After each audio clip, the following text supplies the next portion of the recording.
hablar de nuevas vacunas en el adulto, déjenme en lo que conozco esto, este es mi conflicto de interés. Debo de decir que las opiniones expresadas en esta presentación son responsabilidad mía. Esta presentación ha sido preparada con formación académica y experiencia clínica, no es una posición de la compañía como tal. Pfizer no promueve ni estimula el uso no aprobado de sus productos y cualquier información adicional, acérquense a ISA. Quise poner esto de qué hablaré y de qué no hablaré debido a que en vacunas hay muchas cosas nuevas que pudiéramos hablar, pero no voy a hablar ni de la vacuna de dengue, ni de malaria, ni de chikungunya, ni de influenza, ni de hepatitis, ni de mpox. Eso sería un tema, me pasaría la mañana entera, ¿verdad? Hablando. Y sí voy a hablar de la vacuna de COVID, de zoster, de sincitial, de VPH, algunos neumococos y algunos extras de algunas generalidades. Si yo empezara preguntándoles a ustedes qué tipo de medicina ustedes practican o en lo que creen que es mejor, ¿qué les parece la medicina preventiva o la medicina curativa? La preventiva, ¿verdad? Entonces, slide como este, no entendemos cómo todavía se gastan millones de dólares tratando estas enfermedades, influenza, neumococo, zóster, VPH, hepatitis. Entonces, es un llamado a nosotros, ¿verdad? Algo estamos fallando, algo estamos haciendo no de una forma tan óptima. Y el momento mejor para uno vacunar a una persona es el momento de la consulta regular. Si usted está viendo un paciente VIH, aproveche y vacune contra lo que debe de tener el paciente que está preparando para trasplante, el paciente que va para quimioterapia, el paciente que está en terapia biológica o que va a iniciar terapia biológica. Y por supuesto tener en cuenta las características propias del paciente, si es un paciente renal, si es un paciente diabético, si es un paciente que utiliza X o otro medicamento que pueda influenciar la forma de la vacunación. Entonces, otra realidad es que nos estamos poniendo, y lo decía la doctora Brito en su presentación, la población ha ido envejeciendo y después de los 60 años las enfermedades crónicas no transmisibles se aumentan. También la posibilidad de tener cáncer aumenta y el proceso de inmunosenescencia también nos hace favorables a que tengamos infecciones bacterianas de una forma más frecuente. Es por esto que nosotros necesitamos reducir la incidencia y la morbilidad que padecemos, especialmente no solamente los pacientes inmunosuprimidos, también las personas del día a día, como yo digo, los ciudadanos normales que creemos que no tenemos ninguna enfermedad y solamente la edad misma es una condición que nos hace estar susceptibles a padecer enfermedades. Entonces, si queremos impactar y cambiar la forma de llevar estas enfermedades, debemos de vacunarnos contra influenza, sincitial, neumococo, zóster. Este artículo lo traigo a colación debido a que me pareció de verdad un brote este fue un artículo publicado en Clinical Infectious Disease que habla de brotes asociados al personal de salud que nosotros de forma irresponsable muchas veces no nos vacunamos contra influenza, contra difteria, tétanos, hepatitis y estamos dando un servicio y esas son enfermedades que pueden transmitirse y evitarse. En este artículo vemos cómo muchos de los trabajadores de la salud llevaron influenza, algunos de sus pacientes, y sarampión. Específicamente, esos son las dos enfermedades que más se reportaron en esta serie de artículos. El año pasado, cuando me tocó hablar en el Congreso de vacunas, decíamos, ya viene pronto, el 2024, Al principio vendrán nuevas vacunas. Con respecto a neumococo, estábamos y todavía es lo que tenemos, vacuna 23 valente y 13. Y ahora, ¿qué tenemos de nuevo? Bueno, ya vamos acercándonos a que la 20 de verdad, la vacuna de neumococo 20 ya está llegando. Y que es importante, yo no voy a detener mucho a hablar de neumococo porque justamente la conferencia que viene después es de neumococo, pero solamente traigo esta gráfica para que vean la diferencia entre los serotipos de las diferentes vacunas y miren cómo la 20 incluye los serotipos de las demás vacunas. Entonces, de verdad que hemos crecido y hemos cambiado y estamos esperando justamente esos cambios que ya pronto van a llegar al país. Entonces, este esquema de vacunación desde la secuenciación de primero 13 y después 23 en pacientes inmunosuprimidos e inmunocompetentes, vamos a ver en quiénes aplica. Vemos cómo los pacientes con inmunocompetentes que tienen fístulas licóricas, implantes cocleares, diabéticos, enfermedades crónicas no transmisibles, o pacientes con hemoglobinopatías, asplénicos, inmunocomprometidos, especialmente los pacientes que tienen trasplante de órgano sólido, alguna enfermedad hematológica, cómo requiere la vacuna los dos serotipos de todos los vacunas que incluyan todos los serotipos, y por eso se recomienda poner una 13 y 8 semanas después una 23. Eso es lo que estamos haciendo en el país actualmente. Y no solamente esas condiciones, algo que es importante es los hábitos tóxicos. Nunca pensamos que el tomador, el alcohólico o los fumadores requieren también tener sus esquemas actualizados, y por supuesto cada vez más el número de ancianos que están viviendo en asilos también es una población importante que está creciendo en nuestro país y es importante que lo tengamos en cuenta. Puede ser que ustedes no recuerden nada de lo que yo diga, pero por lo menos si yo quisiera que ustedes se lleven algo de aquí, es que ustedes sepan que esa tabla la publica el CDC todos los años y es la tabla de vacunación, lo publica para los niños y para los adultos, dependiendo de la edad y de la condición. Eso está disponible, inclusive se lo pueden enviar a su casa, si ustedes le escriben, ellos lo mandan, los esquemas. Y fíjense cómo después que ustedes vayan viendo las leyendas, qué significa el amarillo, qué significa el morado, el azul, fíjense cómo la vacuna de COVID está indicada en todos los grupos, influenza en todos los grupos, sincitial en las embarazadas en los mayores de 60 años, DPTA en embarazadas y cada 10 años en todo el mundo. La vacuna, iremos viendo algunas de ellas, pero fíjense, de las que no voy a hablar, Mpox, por ejemplo, está indicada en ciertas poblaciones y en el personal de salud que estamos en contacto con los pacientes enfermos, ¿verdad? Entonces, también la importancia de la vacunación de la hepatitis B, que pocas veces hablamos de ella, no es solamente que sea un requisito de la escuela de medicina de que usted esté vacunado, sino es saber si usted realmente está bien vacunado, sometiéndose a lo que es la realización de los anticuerpos, la medición de los anticuerpos.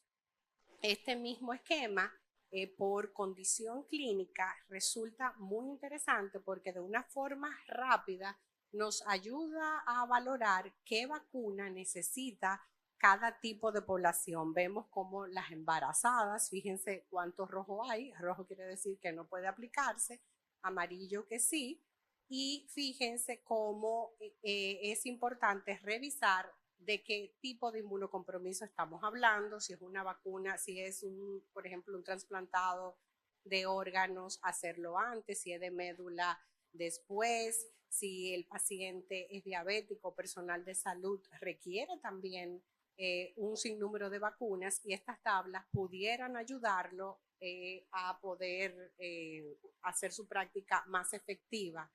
Esto mismo viene con un app en el teléfono, así mismo se llama, del CDC, Vacuna CDC, que ustedes pueden también accesar. Solo como un recordatorio, qué hacer en aquellos pacientes que ya le habíamos administrado una 23 y una 13. Bueno, la guía dice, la actualización, que coloque una 20.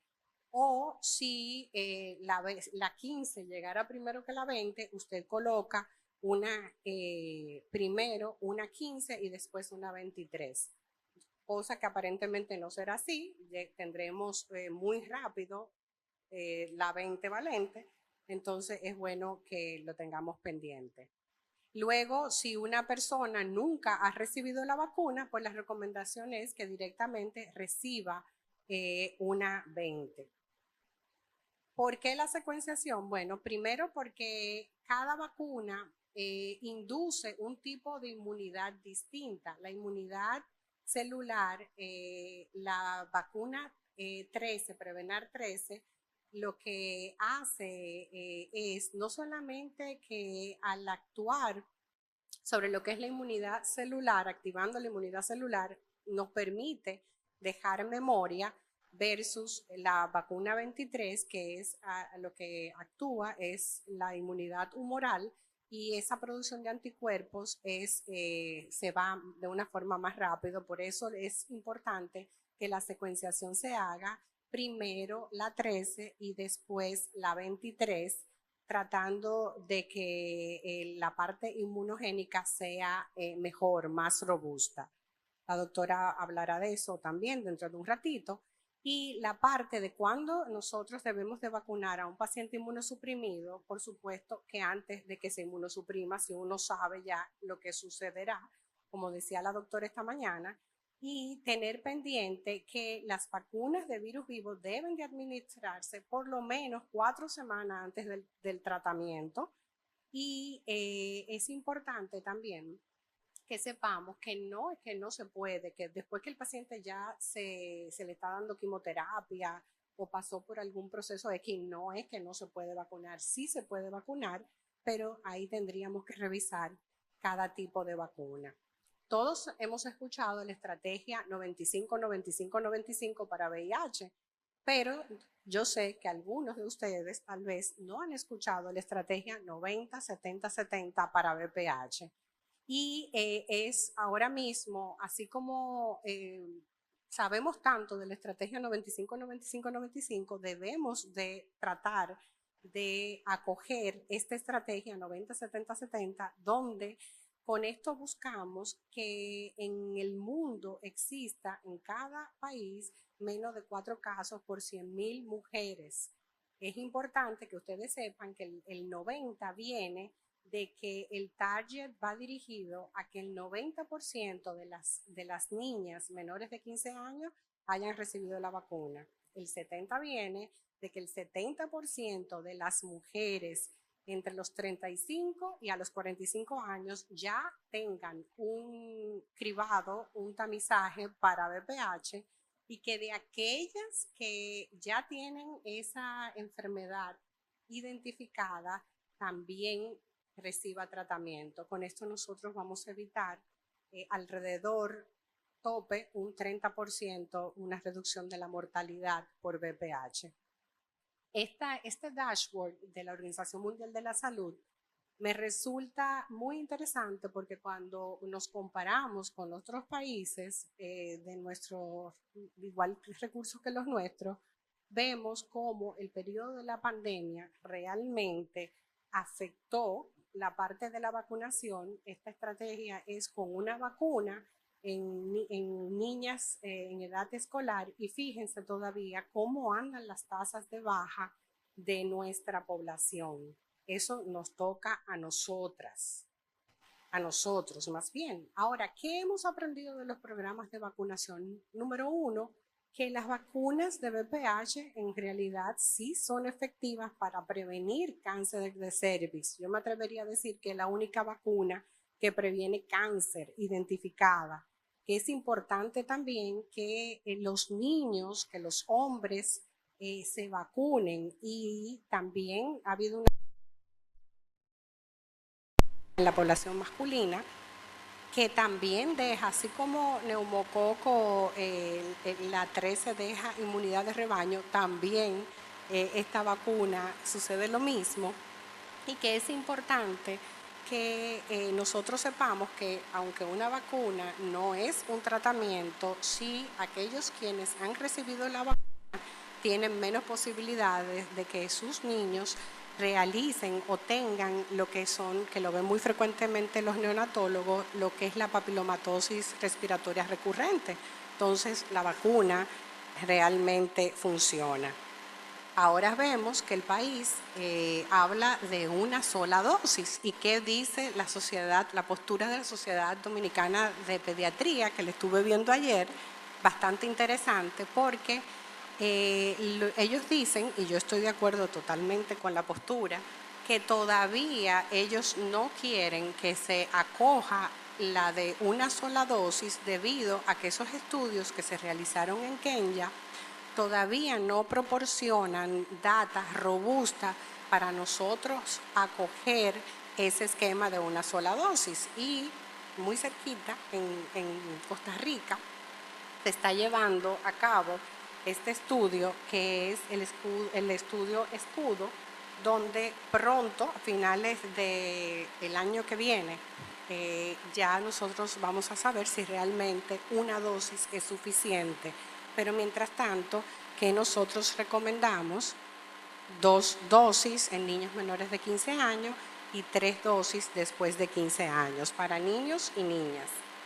Fíjense la eficacia de la vacuna en los diferentes grupos, una eficacia de 88% cuando se vacuna por debajo de 17 años, por encima de 17 un 53%, y fíjense que a mayor edad menos cobertura. Entonces es importante, no que no se puede uno hacer el catch-up, pero es importante que tratemos de que las niñas y los niños se vacunen antes de los 15 años de edad. Los niños, lo que le decía, la dosis por debajo de 15 años, 2 dosis.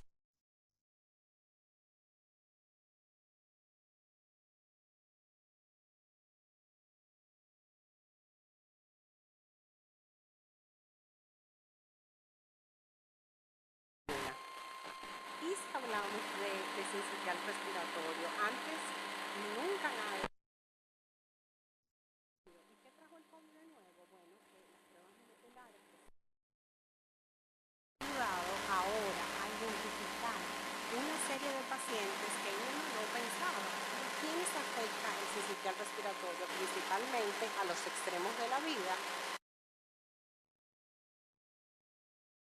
5 años. Vemos esos cuadros de bronquiolitis. Hay estudios que dicen que sí, que después que un niño padece de sincitial, tiene mayor probabilidad de desarrollar enfermedades respiratorias en la niñez, aunque hay otros autores que dicen que todavía la data no es tan robusta como para afirmar realmente que es así, pero lo que sí se sabe es que produce inflamación en las vías respiratorias que puede tardar meses, años, y que puede ser también recurrente. Entonces, la importancia de la vacunación de sincitial está indicada, y lo había dicho hace un momentito, pero vuelvo a recalcarlo, en mujeres gestantes entre 32 y 36 semanas.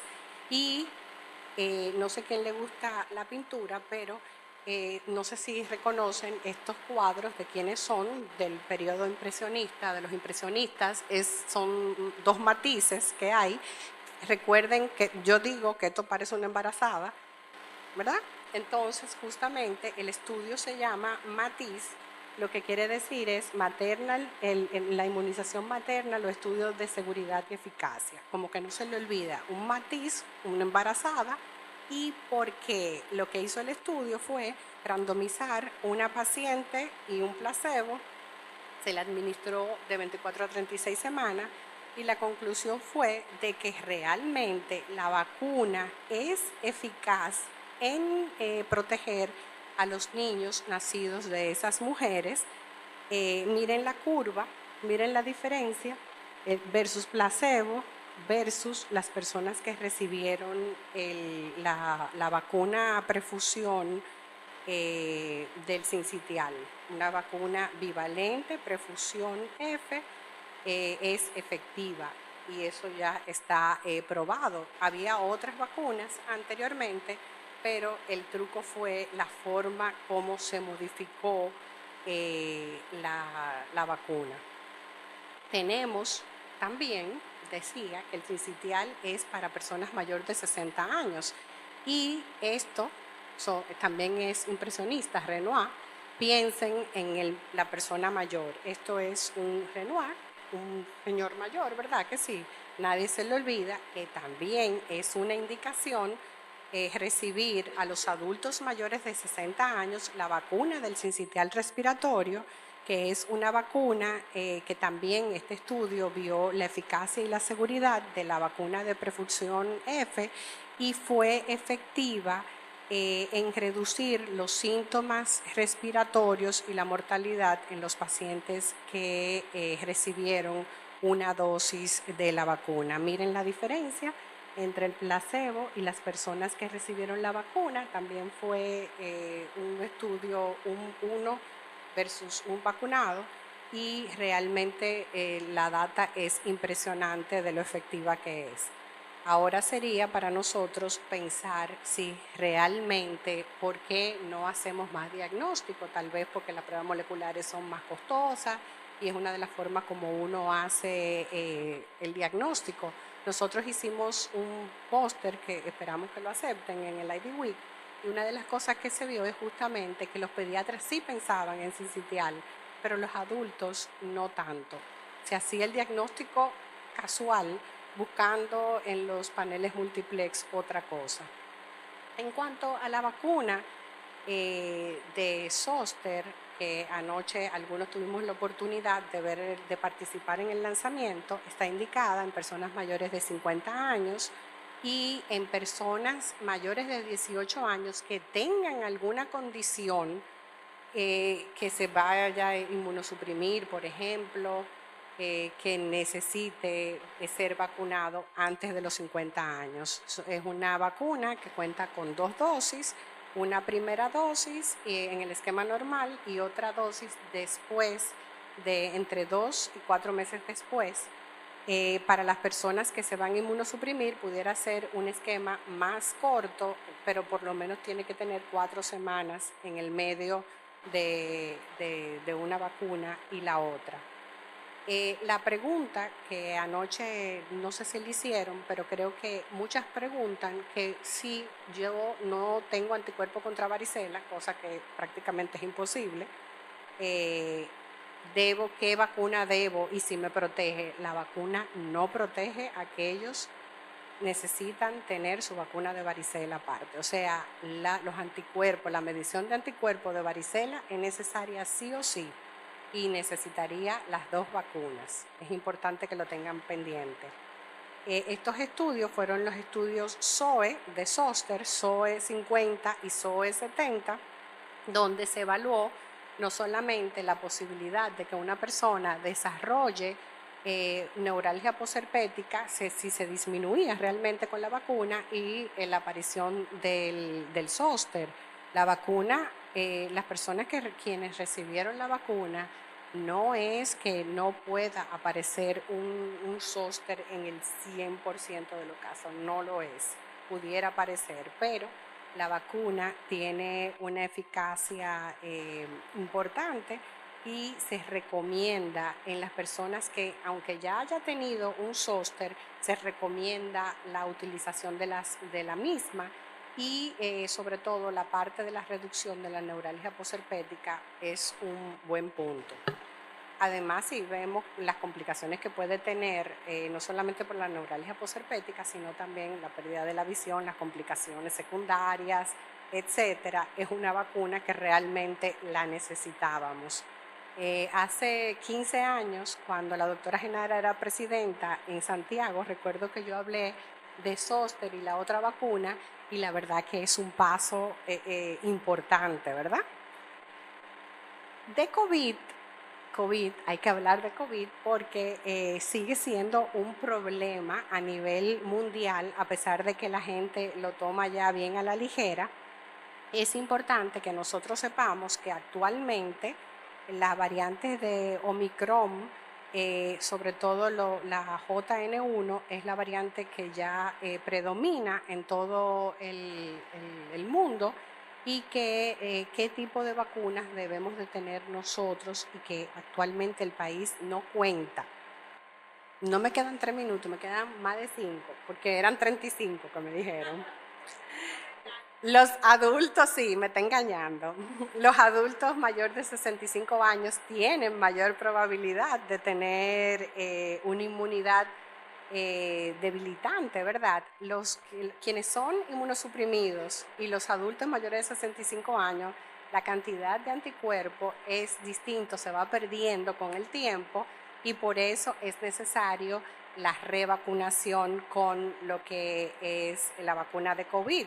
Y por supuesto es importante, si antes nosotros hablábamos de que el tratamiento era el distanciamiento, el estar encerrado, la mascarilla, la etiqueta respiratoria, todo eso está muy bien, pero no puede seguir siendo sostenido, obviamente.